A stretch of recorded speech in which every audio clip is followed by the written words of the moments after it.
Raziel Bach. I'm the owner and operator of Y Agency Investments, a registered investment advisory firm based in Las Vegas, Nevada. I'm here to talk to you today about why it's a good idea for self-directed investors to engage in the practice of picking individual stocks. Self-directed investors have long been told that the best way to go about investing is to invest in passive indexes like the S&P 500 or the Dow. For the most part, that is true.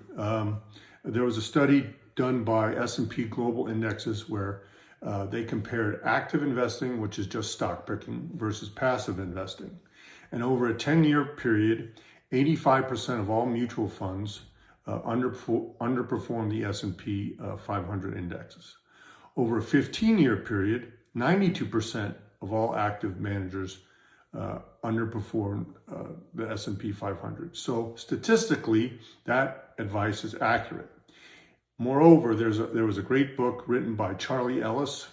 It's called Winning the Loser's Game, which merely talks about where they compare the practice of picking stocks to tennis. And in tennis, 90% of all matches are played by intermediate or beginning tennis players. And the best way to win the match is to just let the opponent beat themselves. So in that vein, Mr. Ellis describes why the best way to invest is to simply just own individual indexes. So I'm telling you that it's a good idea to pick stocks. And there's no reason why you shouldn't be engaged in passive investing, which is just owning individual indexes. But you can also invest in specific stocks. And it's a good idea to do that. And here's why. Number one, by investing in individual stocks, your knowledge about investing and finance and analyzing businesses will increase. In fact, owning stocks is simply buying a piece of a business. And the better you can analyze businesses and understand businesses, the better you should be able to understand investing. In fact, Warren Buffett talks about, because I invest, I'm a better business person, and because I'm a business person, I'm a better investor.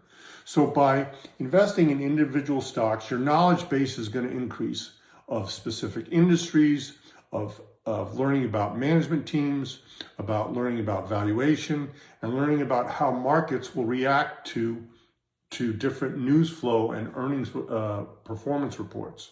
Okay.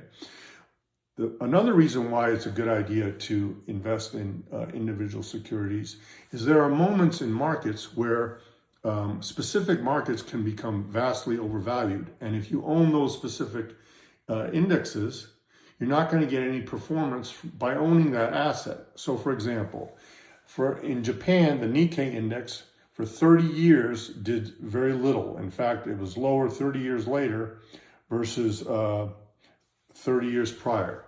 And in the 2000, another example was from 2000 to 2010, the S&P 500 did very little. So if you tie your mass to a specific index that does nothing for 10, 20 or 30 years, you're not going to get any performance. Versus where if you pick individual stocks, those stocks might do much better than your indexes and you might get some performance.